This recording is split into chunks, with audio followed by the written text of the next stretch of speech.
Nahum, chapter 1. The burden of Nineveh. The book of the vision of Nahum the Elkoshite. God is jealous, and the Lord revengeth. The Lord revengeth, and is furious. The Lord will take vengeance on his adversaries, and he reserveth wrath for his enemies. The Lord is slow to anger, and great in power, and will not at all acquit the wicked. The Lord hath his way in the whirlwind and in the storm, and the clouds are the dust of his feet. He rebuketh the sea, and mocketh it dry, and drieth up all the rivers. Bashan languisheth, and Carmel, and the flower of Lebanon languisheth.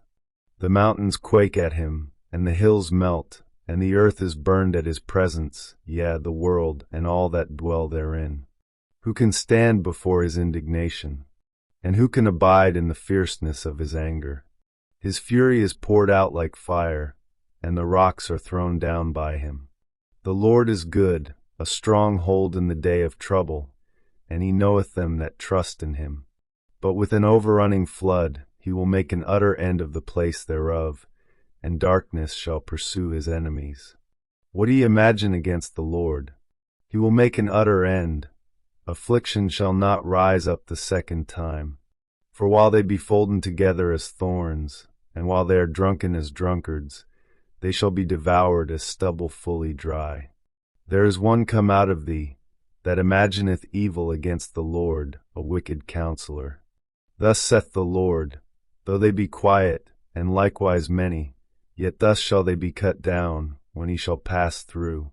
Though I have afflicted thee, I will afflict thee no more. For now will I break his yoke from off thee, and will burst thy bonds in sunder.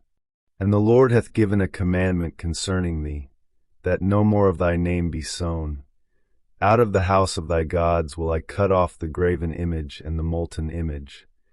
I will make thy grave, for thou art vile. Behold upon the mountains the feet of him that bringeth good tidings, that publisheth peace. O Judah, keep thy solemn feasts, perform thy vows, for the wicked shall no more pass through thee. He is utterly cut off. Chapter 2.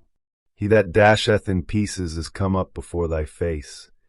Keep the munition, watch the way, make thy loins strong, fortify thy power mightily. For the Lord hath turned away the excellency of Jacob, as the excellency of Israel. For the emptiers have emptied them out, and marred their vine branches. The shield of his mighty men is made red, the valiant men are in scarlet. The chariots shall be with flaming torches in the day of his preparation, and the fir trees shall be terribly shaken. The chariots shall rage in the streets, they shall jostle one against another in the broad ways. They shall seem like torches, they shall run like the lightnings.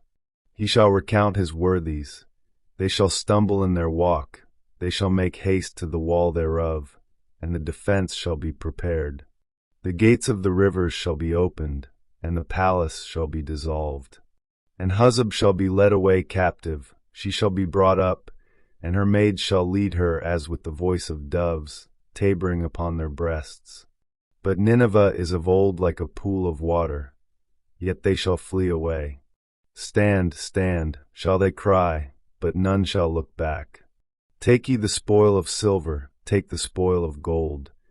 For there is none end of the store and glory out of all the pleasant furniture. She is empty and void and waste, and the heart melteth, and the knees smite together, and much pain is in all loins, and the faces of them all gather blackness.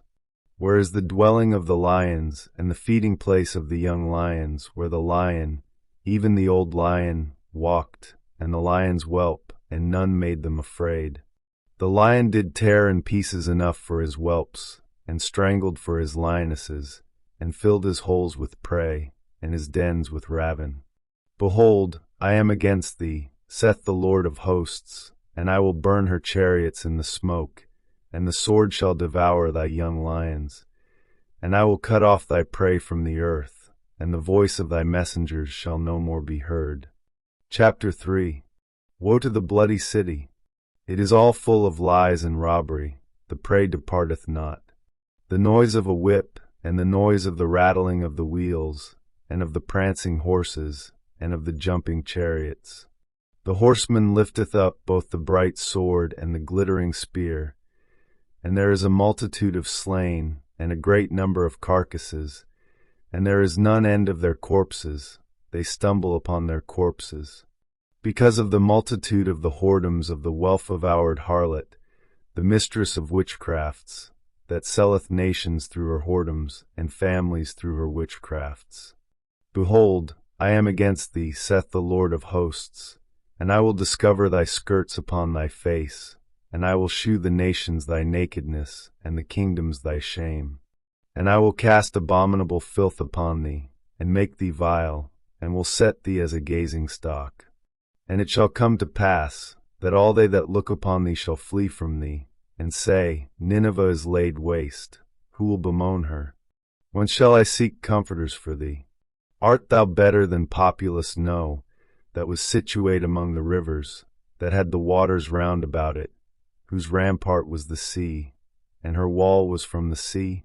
Ethiopia and Egypt were her strength, and it was infinite. Put and Lubim were thy helpers.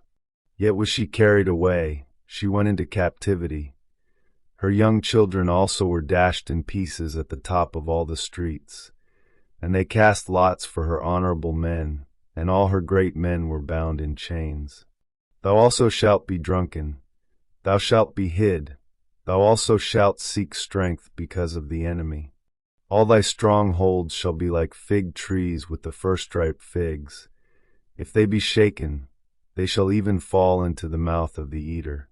Behold, thy people in the midst of thee are women. The gates of thy land shall be set wide open unto thine enemies. The fire shall devour thy bars. Draw thee waters for the siege, fortify thy strongholds. Go into clay, and tread the mortar, make strong the brick kiln. There shall the fire devour thee. The sword shall cut thee off, it shall eat thee up like the cankerworm. Make thyself many as the cankerworm, make thyself many as the locusts. Thou hast multiplied thy merchants above the stars of heaven. The cankerworm spoileth, and fleeth away. Thy crowned are as the locusts, and thy captains as the great grasshoppers, which camp in the hedges in the cold day. But when the sun ariseth they flee away, and their place is not known where they are. Thy shepherds slumber, O king of Assyria. Thy nobles shall dwell in the dust. Thy people is scattered upon the mountains, and no man gathereth them. There is no healing of thy bruise. Thy wound is grievous. All that hear the bruit of thee shall clap the hands over thee. For upon whom hath not thy wickedness passed continually?